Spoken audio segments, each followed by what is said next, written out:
Hello everyone, welcome to my YouTube channel let's study साथ साथ। तो जैसा कि आपको पता है, इस समय इस चैनल पर विलियम वर्ड्सवर्थ के क्वेश्चंस की सीरीज चल रही है। इसमें ये आज हमारा पार्ट 5 होगा, जिसमें मैं क्वेश्चन नंबर 101 से लेकर 125 तक के क्वेश्चंस को सॉल्व कराने वाली हूँ। जिसने प्रीवियस वीडियोस को नहीं देखा है वो इस चैनल पर जाकर देख सकते हैं। उसमें मैंने टोटल 100 क्वेश्चंस को कवर कराया है पिछली 4 वीडियोस में। ठीक है, तो इससे आगे का आज हम कंटिन्यू करेंगे। चलिए फिर क्वेश्चन नंबर 101 से शुरू करते हैं। I hope it is clear to you. देखिए question number 101, The excursion dated 1814 marks the beginning of। देखिए the excursion dated 1814 ये किसके शुरुआत के बारे में बताती है। ऑप्शंस हैं Wordsworth growing sensibility at nature phenomena, next is the decline of Wordsworth poetic genius, the height of Wordsworth ascent of fame, the Wordsworth friendship with Coleridge. क्या होगा इसका राइट आंसर? ऑप्शंस आपके सामने हैं। आपको 1814 को ध्यान में रखना है और सोचना है कि किस चीज के बारे में इंडिकेट करती है। The excursion dated 1814। सोचिए, आंसर कीजिए। Wordsworth growing sensibility to natural phenomena, the decline of Wordsworth poetic genius, the height of Wordsworth ascent of fame, Wordsworth friendship with Coleridge. What is the correct answer? Yes, जो इसका right answer होगा वो है the decline of Wordsworth poetic genius. क्यों? क्योंकि देखिए जब इनके पोएटिक जीनियस मतलब इनके करियर की जो हाइक मानी जाती है वो 1798 से स्टार्ट हो गई थी, क्योंकि जब लिरिकल बैलाड पब्लिश हुआ था तभी से। ओके, तो यहाँ पर है the decline of Wordsworth poetic genius. Okay, now moving to the next question. Question number 102. This will never do. Who made this comment about excursion? Excursion के बारे में ये कमेंट किसने किया है? This will never do.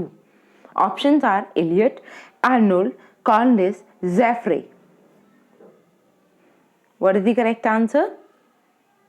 This will never do. सोचिए, answer कीजिए। देखिए ये कमेंट जो किया है वो किया है जेफरी ने। ठीक है, option number D is the correct answer. Next देख लेते हैं 103 क्वेश्चन। ये 03 ना होके 103 है। Okay, in the poem she was a phantom of delight Wordsworth celebrates. देखिए यहां पर है डिलाइट। ठीक है, फैंटम ऑफ डिलाइट ये बहुत ही फेमस वर्क है वर्ड्सवर्थ का। और वर्ड्सवर्थ किस चीज को सेलिब्रेट कर रहे हैं इसमें? ऑप्शंस है his wife Mary, his sister Dorothy, his friend college.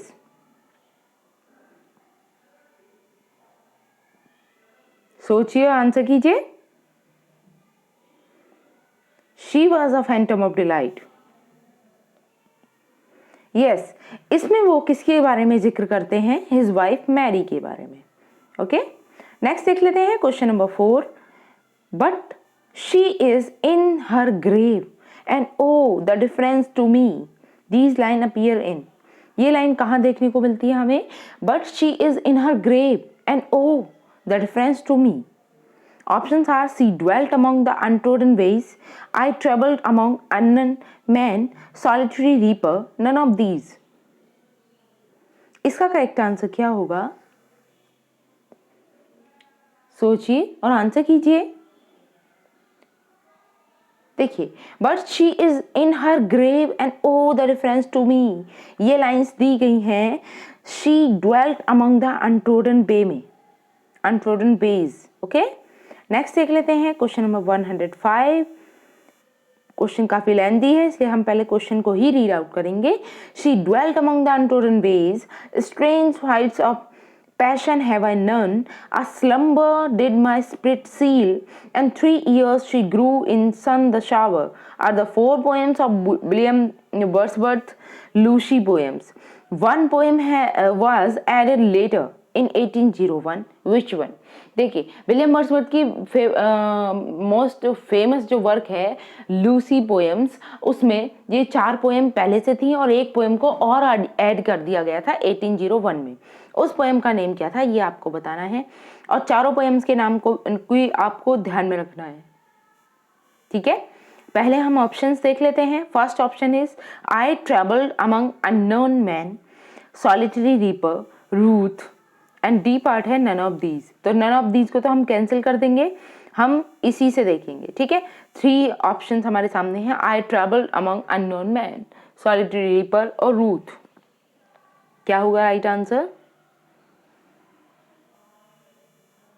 C dwelt among the untrodden ways, strange fates of passion have I known, a slumber did my spirit feel, and 3 years she grew in a sun and shower। और 5th poem थी इसमें, I traveled among the unknown men। Okay, option number A is the correct answer. Next देख लेते हैं question number 106। I think मुझे next page को देखना चाहिए। Yes,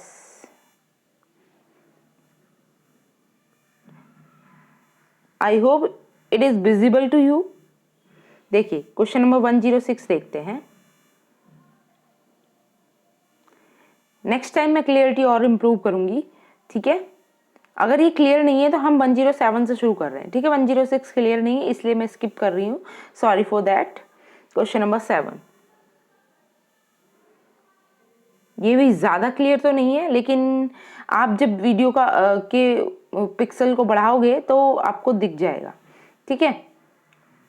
the apical poem prelude in the 3 version, यहाँ पे लिखा हुआ है 3 versions, 3 versions, the 1799 prelude, which is called the 2-part prelude, was composed during 1798 or 99, and 1805 prelude, which is in 13 books, was discovered and printed by Ernest D. Salincourt in 1926. The third version, the 1850 prelude, was published after fill in the blanks। अब इसमें बताना है कि prelude कब publish हुई थी। Wordsworth death in 14 books, Wordsworth death in 12 books, Milton's death in 12 books and Eliot's death in 12 books. तो mainly prelude की पब्लिकेशन पूछी गई है कब होती है, ये कब होती है? वर्ड्सवर्थ की मृत्यु के बाद, ठीक है। Option number A is the right answer. Wordsworth death in 14 books, okay, और 14 बुक्स में ये पब्लिश की जाती है। अभी देख लेते हैं question number 108। To whom is Wordsworth autobiography poem the prelude addressed. देखिए ये ऑटोबायोग्राफिकल पोएम है, ये तो आपको पता है। ये प्रिल्यूड क्या है? एक ऑटोबायोग्राफिकल पोएम है, ठीक है, ऑटोबायोग्राफिकल पोएम, ठीक है। बेसिकली इसमें पूछा गया है कि वर्ड्सवर्थ की जो ऑटोबायोग्राफिकल पोएम है द प्रिल्यूड, ये किसे एड्रेस की है वर्ड्सवर्थ ने? Options are Jane Austen, Collins, Pope या doctor Johnson. What is the correct answer? इसका करेक्ट आंसर क्या होगा? यस, जो प्रिल्यूड है इसे एड्रेस करते हैं वो कॉलिंस के लिए, ठीक है। Option number B is the correct answer. Next देख लेते हैं क्वेश्चन नंबर 109।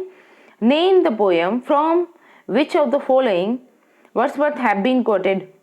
उस पोएम का नाम बताना है जिसमें वर्ड्सवर्थ ने ये कोट किया है। लाइन है the gods approve the depth and not the tumult of the soul. Options are the world is too much with us, the table turn, ode to duty, Laodamia. इसका right answer क्या होगा? सोचिए और answer कीजिए। Yes, ये जो line है वो है लोडामिया की, ठीक है। Option number D is the right answer. Next देख लेते हैं question number 110। Wordsworth had passion for nature fixed in his blood. ये स्टेटमेंट वर्ड्सवर्थ के लिए किसने की है? De Quincey, Lamb, Coleridge, none of these. Wordsworth has passion for nature fixed in his blood.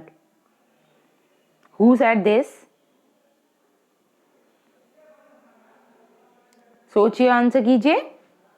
देखिए, ये कोटेशन दी है थॉमस डी क्विंसी ने, ठीक है। Option number A is the right answer. Next देख लेते हैं क्वेश्चन नंबर 111। सक लिटिल बेब सक again, if cools my blood, it cools my brain. Thy lips I feel them, baby, they draw from my heart and the pain away. Who wrote these lines?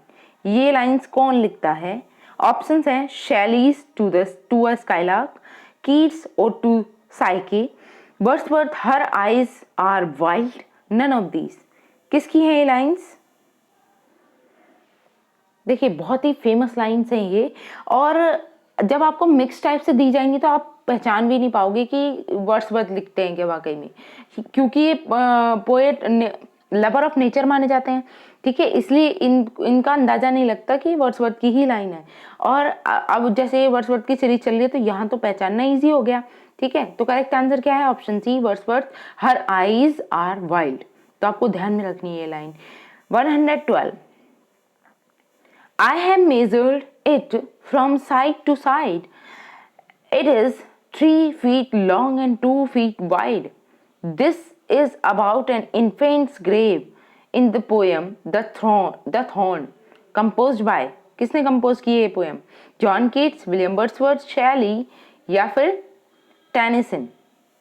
Who composed this poem? The Thorn। क्या होगा इसका right answer?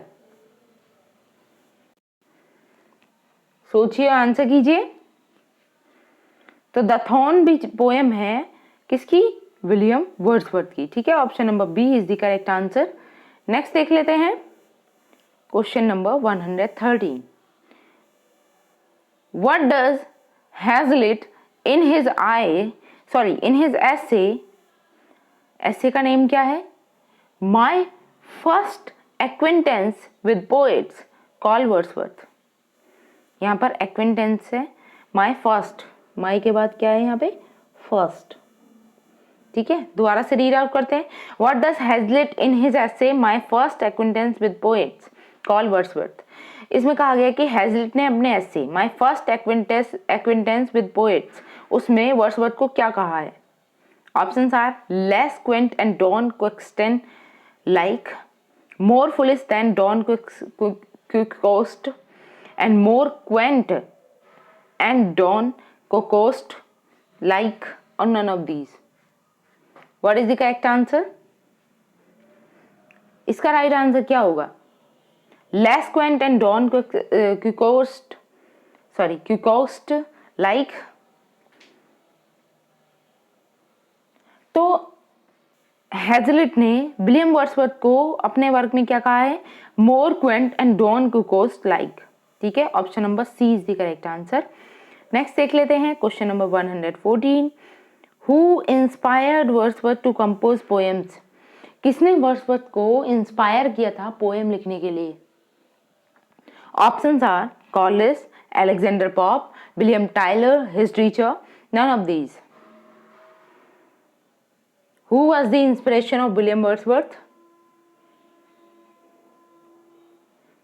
Yes, क्या हो सकता है इसका right answer? तो जो सबसे बेस्ट इंस्पिरेशन दी थी वर्ड्सवर्थ को, वो दी थी विलियम टाइलर, हिज टीचर ने। ओके, नेक्स्ट देख लेते हैं question number 115। When was famous preface add to lyrical ballads? जो फेमस प्रीफेस को लिरिकल बैलाड में जोड़ा गया था वो कब जोड़ा गया था? Options are 1800 second edition, B 1798 first edition, 1802 third edition, या none of these.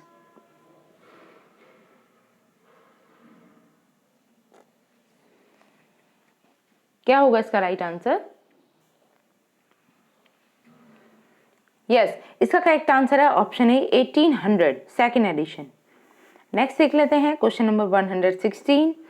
When was appendix on poetic diction added to lyrical ballad? अब लिरिकल बैलाड में इसे कब ऐड कर दिया गया था? Appendix on poetic diction. Option 1800 second edition, 1802 third edition, 1798 first edition, none of these. कब ऐड किया गया था appendix on poetic diction? Yes,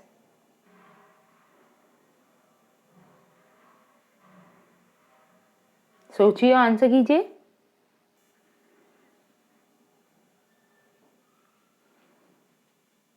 yes, इसका करेक्ट आंसर है ऑप्शन बी, यानी कि थर्ड एडिशन में 1802 में। ठीक है, next 117। Who is Mary Hutchinson? Mary Hutchinson कौन थी? Wife of Coleridge, wife of Shelley, wife of Dickens, wife of Wordsworth. Very easy question.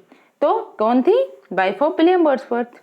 Next question number 118। Keats coined a phrase in a letter of 27 October 1818 to describe Wordsworth's distinctive genius.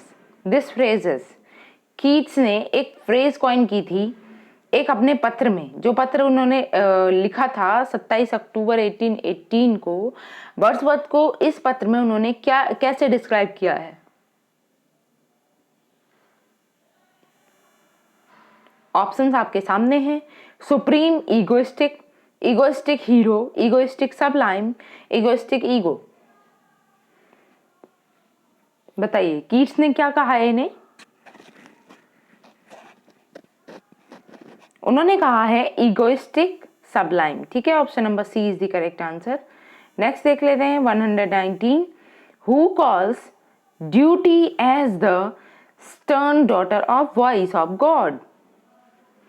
किसने duty को stern daughter of voice of God कहा है? Shelley, Wordsworth, Keats, Collins. This is also easy one, पर अक्सर पूछे जाने वाला सवाल है, कई बार रिपीट हुआ है मैनी डिफरेंट एग्जाम्स में। ओके, तो इसका भी करेक्ट आंसर है विलियम वर्ड्सवर्थ। विलियम वर्ड्सवर्थ ने ड्यूटी को, ओड टू ड्यूटी इनका एक वर्क है, और उसमें ड्यूटी को इन्होंने stern daughter of the voice of God कहा है। ठीक है, नेक्स्ट देख लेते हैं 120।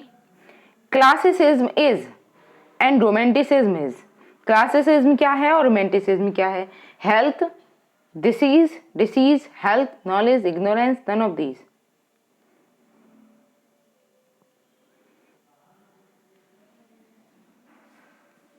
सोचिए, आंसर कीजिए।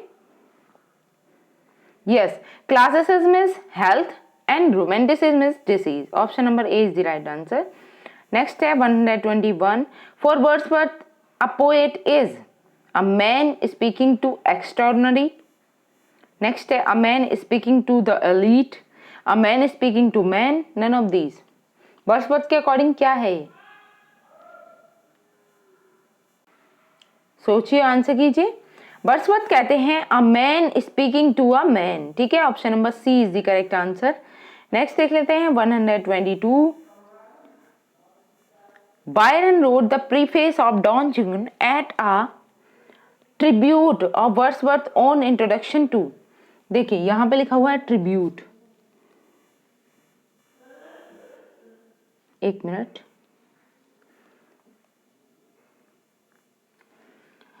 Byron wrote the preface of Don Juan as a rebuke, not tribute. This is rebuke, R-E-B-U-K-E, okay? K-E, rebuke. ठीक, rebuke to Wordsworth on introduction to। Options are the Thorn, the Prelude, Ode to Intimation, World is too much with us। What is the correct answer? Byron wrote the preface of Don Juan as the rebuke to Wordsworth on introduction to। Options are the Thorn। ठीक है, option number A is the right answer. Next देख लेते हैं 123। Consider the following statement regarding lyrical ballads with a few other poems 1798. Find the incorrect one।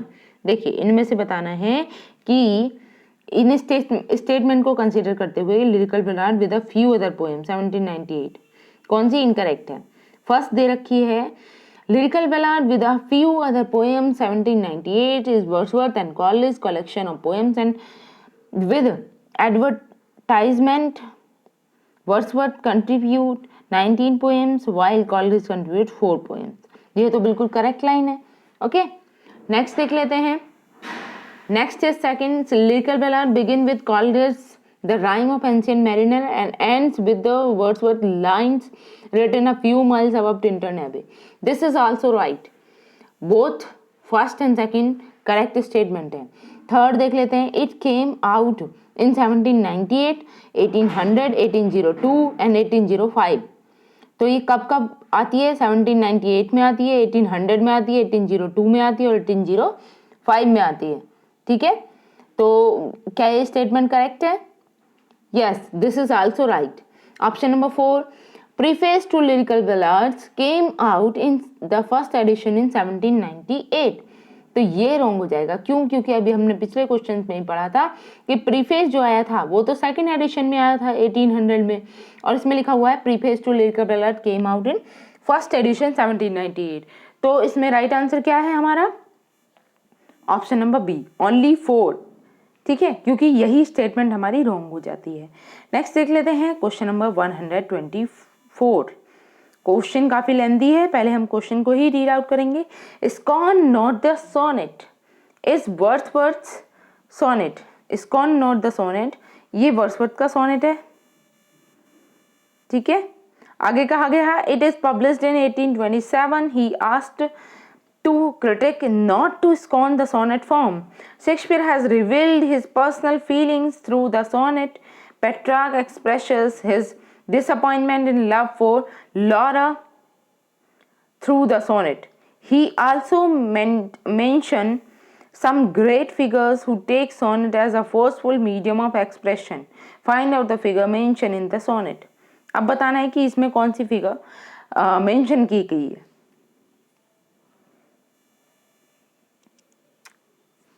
देखिए, options आपके सामने हैं तासो, Commons, दांते, स्पेंसर एंड मिल्टन। तो कौन सा करेक्ट होगा? इसमें पेयर बना के बताना है आपको। तो बेसिकली चारों ही राइट है। ठीक है, option number D is the right answer. Tasso, Camoens, Dante and Spenser and Milton. Okay, next देख लेते हैं। सॉरी फॉर दैट, अभी हम लास्ट क्वेश्चन पे चलने वाले हैं। यस, ये आज का हमारा लास्ट क्वेश्चन है 125। Mister Wordsworth genius is a pure emanation. देखिए यहां पे लिखा हुआ है प्योर। यस, एक मिनट। यस, अभी ठीक है। Mister Wordsworth genius is a pure emanation of the spirit of the age। Had he lived in any other period of the world, he would never have been heard of। This is a quote from The Spirit of the Age, Mr. Wordsworth, or yes, wait a minute, or contemporary portrait by। बताइए। Options हैं William Shakespeare, Charles Lamb, William Hazlitt and next is next is Herbert Read. क्या होगा इसका right answer? ये line Wordsworth के बारे में किसने कोट की है? Mister Wordsworth the genius. वहीं चलते हैं हम अपने क्वेश्चन पे। यस, क्वेश्चन था Mr. Wordsworth's genius is a pure emanation of the spirit of the age। Had he lived in any other period of the world, he would never have been heard of। This is a quote from The Spirit of the Age is Mr. Wordsworth और Contemporary Portrait। देखिए ये एक बहुत ही famous work है, The Spirit of the Age, mister Wordsworth और Contemporary Portrait। तो ये किसके द्वारा लिखा गया है? विलियम शेक्सपियर के, चार्ल्स लैम्ब के, या फिर विलियम हैजलिट के, और लास्ट ऑप्शन क्या था हमारा? Herbert read. उसे भी मैं यही लिख देती हूँ। क्या हो जाएगा? Herbert read. तो इन चारों ऑप्शंस में से बताइए कि क्या होगा इसका राइट आंसर।